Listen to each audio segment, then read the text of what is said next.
दोस्तों वीडियो शुरू करने से पहले मैं आपको बता दूं कि जिस बुक के बारे में आज हम समराइज करने वाले हैं उस बुक का नाम है थिंक लाइक दा विंसी। अगर आप सच में इंटरेस्टेड हैं अपनी इंटेलिजेंस को इम्प्रूव करने को लेकर तो ये बुक आपको एक बार ज़रूर पढ़नी चाहिए, क्योंकि इस बुक में ऐसी काफ़ी सारी एक्सरसाइजेज हैं, यूजफुल एक्सरसाइजेज जो सच में आपकी इंटेलिजेंस को एक नेक्स्ट लेवल पर ले जा सकती हैं। तो चलिए स्टार्ट करते हैं। 1503 में बनी ये पेंटिंग मोनालिसा इतनी ज़्यादा फेमस है कि ऑलमोस्ट हम लोगों ने सभी ने इसे एक ना एक बार ज़रूर देखा होगा। लेकिन इस पेंटिंग के पेंटर लियोनार्डो दा विंसी इस पेंटिंग की तरह उतने फेमस नहीं हैं। लेकिन जो लोग भी लियोनार्डो दा विंसी को जानते होंगे वो ये भी मानते होंगे कि लियोनार्डो दा विंसी अब तक के आए सभी जीनियस में से सबसे फाइनेस्ट जीनियस हैं, क्योंकि हर जीनियस का एक फील्ड होता है जिसमें वो जीनियस होता है। लेकिन लियोनार्डो दा विंसी एक यूनिवर्सल जीनियस थे। वो एक पेंटर थे, इन्वेंटर थे, पॉलिमिथ थे, आर्किटेक्ट थे, राइटर थे, मैथमेटिशियन थे, स्कल्पचर थे, बॉटनिस्ट थे, वेपन इंजीनियर थे, जियोलॉजिस्ट थे, कार्टोग्राफर थे और अनाटॉमिस्ट थे। अगर कुछ और इंटरेस्टिंग पॉइंट ऐड करूं तो वो उल्टा लिख सकते थे, जिसे केवल मिरर में ही पढ़ा जा सकता है। और वो एम्बेडेक्स्ट्रस थे, यानी कि वो दोनों हाथों से लिख सकते थे। और इतनी सारी स्किल्स में मास्टर थे दा विंसी।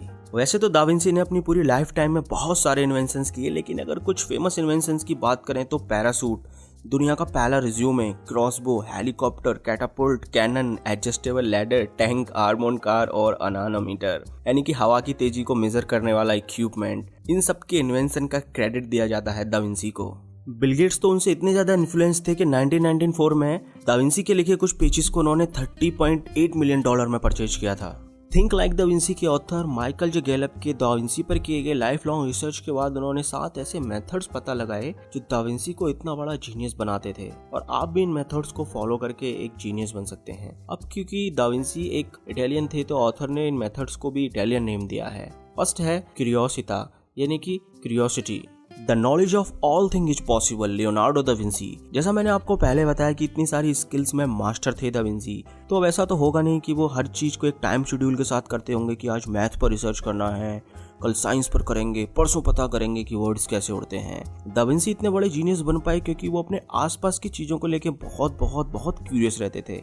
ऑथर बताते हैं कि दा विंसी से ज्यादा क्यूरियस इंसान शायद ही कोई हुआ होगा। वो हर चीज को लेके क्वेश्चंस करते थे। लेकिन अब आपको यहाँ पे कंफ्यूज होने की जरूरत नहीं है। हाँ, ये बात सच है कि दा विंसी के टाइम पे इन्फॉर्मेशन कलेक्ट करना बहुत चैलेंजिंग रहा होगा, इसके लिए दुनिया उन्हें अप्रिशिएट भी करती है। लेकिन आज के टाइम पे इन्फॉर्मेशन कलेक्ट करना उतना ज्यादा चैलेंजिंग नहीं है। हमारे सिंगल क्लिक पे इतनी ज्यादा इन्फॉर्मेशन अवेलेबल है जिससे हम इजीली ओवरवेल्म्ड और डिस्ट्रैक्ट हो सकते हैं। तो इसलिए आपको उनकी तरह हर बात को लेकर क्यूरियस होने की जरूरत नहीं है, बस आपको अपने फील्ड में क्यूरियस होना है। जितना ज्यादा आप क्यूरियस होंगे किसी चीज को लेके, उतने ज्यादा चांसेस होंगे आपके उस चीज में मास्टरी अचीव करने के। इसलिए एक नोटबुक मेंटेन करो जिसमें उस फील्ड से रिलेटेड जो भी क्वेश्चंस, आइडिया या जो भी बात तुम्हारे दिमाग में आए वो सब लिखो, जैसा दा विंसी भी किया करते थे।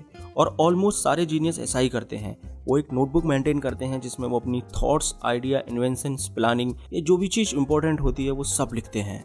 एंड बिलीव मी, जब आप एक नोटबुक मेंटेन करेंगे तो हमारे ब्रेन में डेली आने वाली 72,000 थॉट्स में से आप अपनी इंपॉर्टेंट थॉट्स पर फोकस कर सकेंगे, जिसे हम स्ट्रेट थिंकिंग भी बोलते हैं।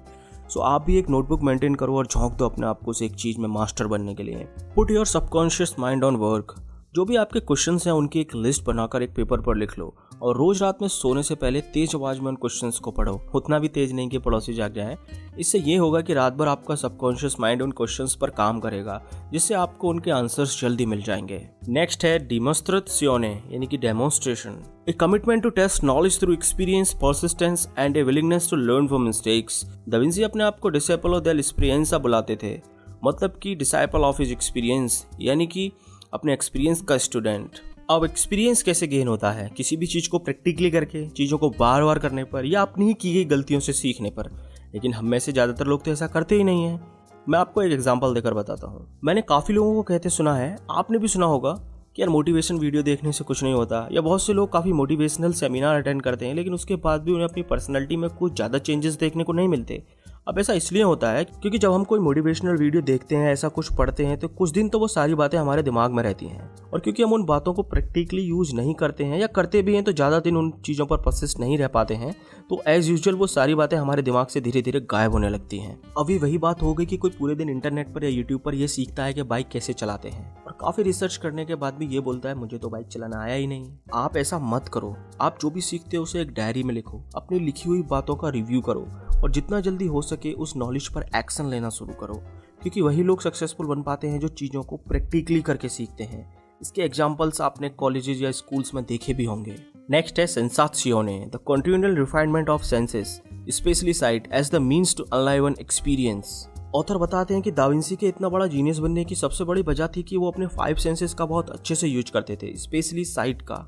लुक, आउटर वर्ल्ड से कम्युनिकेट करने के लिए हम अपने इन्हीं 5 सेंसेस का यूज करते हैं, या यूं कहिए कि हमारी बॉडी और माइंड के बीच जो कम्युनिकेशन होता है वो इन्हीं 5 सेंसेस के थ्रू होता है। सो जितना ज़्यादा आप इन 5 सेंसेस का यूज करोगे उतनी ही अच्छे से चीज़ों को ऑब्जर्व और समझ पाओगे।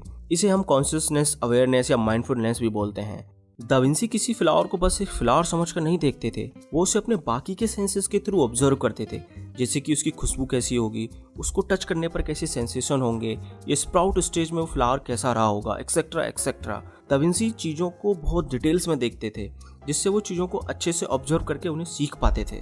सो अगर आप भी किसी चीज़ को देख रहे हो तो उसे अच्छे से ऑब्जर्व करो, अगर सुन रहे हो तो अच्छे से सुनो, अगर किसी चीज़ को टच या होल्ड कर रहे हो तो उसे फील करो, अगर कुछ खा रहे हो तो उसे अच्छे से टेस्ट करते हुए उसके अलग अलग स्पाइसेस में डिफरेंस करते हुए खाओ। इसी तरह बस जिंदा रहने के लिए सांस मत लो, एकदम अच्छे से लंबी सांसें लो, ताकि आपका दिमाग भी शांत रहे और आप आसपास की चीज़ों को अच्छे से स्मेल भी कर सको। सो बस यार, इस वीडियो के लिए इतना ही। बाकी के 4 प्रिंसिपल्स मैं आपको नेक्स्ट वीडियो में बताऊंगा। अभी के लिए इन 3 प्रिंसिपल्स को अच्छे से समझ कर प्रैक्टिकली करना शुरू करो। और जैसा कि हम सब जानते हैं कि ज्ञान और खुशी हमेशा बांटने से बढ़ते हैं, सो दिल खोल के शेयर करो अपनी फ्रेंड्स एंड फैमिली के साथ। वीडियो पसंद आया हो तो लाइक करें, सब्सक्राइब करें और नोटिफिकेशन बेल पर क्लिक करना बिल्कुल ना भूलें, ताकि जब भी मैं इसका सेकंड पार्ट अपलोड करूं तो आपको उसका नोटिफिकेशन मिल जाए। And finally, thanks for watching.